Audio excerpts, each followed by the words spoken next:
Okay, what's going on, guys? Let's go over the weekly tactics now. I know what you're thinking. What's with a delay? It's Monday now. Champs is basically going to be over in a few hours' time. Well, you're quite right. But to be honest, I wasn't comfortable releasing the tactics as early that yet, as I just wanted to do a bit more testing.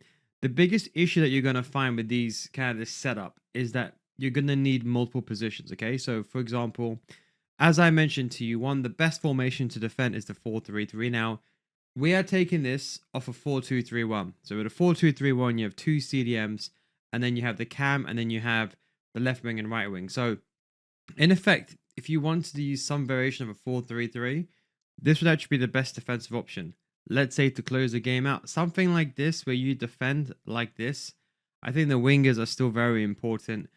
So you can distribute to them the ball to them in a wide channels to the player locks down the wing or the L1 triangles, or even if you're good enough, the precision lob passes, they're perfect as an escape strategy. And then we have advanced forward, but you can also put false nine here. With this tactic, you can make it overly defensive. I still prefer to have someone up front. At least I can pass the ball to them. I got Philogene, guy is absolute beast. He's very good at dribbling. And then we have the two CDMs on holding defend. You can put one of them on the deep line playmaker if you have a pass of the ball here. But you can see, look, Rashford obviously doesn't play here. But this is what I'm trying to say in this system. For them all to play, it can be a bit difficult because I will need a player that can play a cam, left wing, right wing, and center mid. Now, if you've done some of those Evo chains very early on, you'll be lucky. Unfortunately, even with some crazy Evo chains that I have, I still can't even play those players in those multiple roles. So that would be the first issue, is trying to find that player. Just to give you a bit of an insight, if you can find that player, you're laughing, but I was just going to give you a quick example of what I mean. This is what I'm saying. In the next couple of weeks or so, with all these Evos coming out, you do a more of a sender. But let's say I tried to find a player here, and let's say they can play, let's just say in theory, center mid, cam, CDM, basically almost no one, okay? Unless you have an evolution. And for this, there's only a handful of players. There's not that many, or a handful of meta players anyway, that can play those. Buffon might be one of the few only players that's cheap enough that you can buy that can play that role. So for them to all have the roles, it can be difficult. But that would be one to close the game. That's the code, as you can see over there. Do you want to get better at FC25? Now, before you skip ahead, what if I told you if you join my FC school and you didn't get better after 1 month, I'll refund your money? I can say this because I've been running my FC school for many, many years and thousands of students join and even stay on. We go over complete in-depth gameplay tutorials showing you both the theory of something and the gameplay examples using real-life examples in a structured format that's like a course. The videos are on a systematic learning system teaching you everything from the core mechanics, the basics to the meta so you can get better as a whole with explanations that go beyond the scope of my YouTube channel. FC School has already started with every single tactical layout, focuses, meta cards, and learn the meta before it even becomes the meta. So come join thousands of others in a mature audience community for those looking to get better at FC25, patreon.com/nilguides, or click the link down below. Now, when you join, we already have a library of hundreds of videos, more than my YouTube channel, in fact, with new videos on FC25 getting constantly added so you'll never run out of content. The biggest mistake people do is they spend thousands of dollars on FP points every year thinking this will make them better, but it won't. But now it's time for you to make that change. Don't forget, if you don't get better after 1 month, just send me a message and I'll refund your money. That's the Nil Guides guarantee. Links down below in the description, patreon.com/nilguides. Then we have the second one. Now, I think the 4-3-3 with the CDM is good because, you're not going too aggressive. I think, especially in one box to box, you're not going too gung-ho. We've got this. You can always reduce the depth if you want to. We put counter there because you need those centimeters to make those runs. But yeah, you could play it like this. You could even use inside forwards. You kind of have that bit of that. The good thing is because the base is there, you kind of have that freedom. So, this could basically be a very, very good system. And you have that one CDM. To be honest, what might be advisable is even going to a 4-1-4-1. So that's the code for this one. But I'm just going to show you some more variation. As I said, it's all about you guys learning, right? So I'm just going to show you, look, you could even use a 4-5-1 or 4-1-4-1 because the left mid and the right mids are pretty much more defensive than left wings and right wings. And if you want to, you can put wide midfield on them to make them even more defensive, wide midfield defense. So actually, you do have quite a lot of variation if you even have the 4-2-3 on wide. So you can see a lot of the 4-3-3s. They share similar characteristics. If we go here to the 4-2-3-1, don't copy this code. This is just a sample random one I just added in.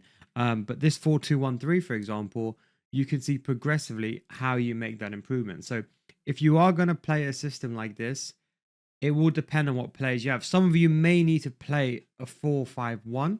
In my opinion, I think this, along with maybe two other formations, are the best defensive formations inside the game because you have a center mid. You have three midfielders on holding. You should not be conceding, at least not against someone who's on the same level as you. Unless you're making terrible mistakes, which I'll be honest, it doesn't matter what tactics I give you. Running out with your center back or running away doing something silly, you're always going to concede. It doesn't matter what. So this would be like a very defensive formation, one to close the game out. So if you love the 4-3-3s, the 4-2-3-1s, because this is basically here a 4-2. People don't understand it, but this is basically a 4-2-1-3. The only difference is instead of a cam, you have a center mid, sits more reserved, and you can put holding on that player. Then you can see here we've got a 4-3-3. We've got one CDM and two center mid. So you still packing out the middle. So this would be maybe one. Let's say you're up against someone who exclusively likes to use Travellas or finesse shot in the middle areas, and you really want to pack out those middle areas, but you need three players as opposed to two, and maybe you don't want to be that defensive. This could be a very good system. And then, for example, you can move to here, a 4-2-1-3. And then remember I said to you that the formation that I released on Friday, that is the 4-3-3 attack. So the real difference between these two formations, so let's just say, for example, we adjust this. Let's be honest, everyone's going to be using inside forward. As I mentioned, you can use inside forward roaming. And let's say you did something like this, which is a bit on the conservative side, but still pretty decent enough. Let's say you did something like this. The idea is they will basically be identical. The only differences is the center mids being CDMs and center mids. So if you want to be very defensive, you have a formation. So I would say, look, at the very least, if you have a 4-2-1-3 setup, you ideally want this formation. It's most definitely more attacking than, I think it's more attacking than a 4-2-1-3. We know that with a CDM sitting higher. So if you're just sitting here, you're like, you know what, no, this is actually a very good idea. But you know what, as you said previously, I can't get a player that can play in all these positions, but I definitely can get CDMs that can play center mids. Then this is the way to go. At least at the bare minimum, have something like this with two formations, because the only difference here is the CDMs. When they sit higher, it's going to help you be more aggressive. If you can fill in the gaps, then you would want to go to something like this one here. Like this. So let's say, for example, this is how I would do the setup. So let's say, for example, I needed, in theory, and hopefully I will draw this out so you can understand. So let's say you needed a defensive formation, a balanced formation, an attacking formation, and then an ultra attacking formation. So this will be the 4-4-2 press. The benefit is if you have a cam that can play both left mid and right mid as well, like I have Rashford, you got a good system there. Then here you could use the 4-3-3 fourth variation. Then here you would use something like you could even use a 4-3-3, but let's just say for example's sake, you can use a 4-2-1-3, and then your ultra defensive formation would be this one if you can fit it in. So the 4-3-3 defend, I think it's 2 if I'm not mistaken. So that is basically how you'd want to set up. So you'd want, for example, you would want the 2 CDMs in the 4-3-3 defend. Then you would want, for example, a 4-2-3-1.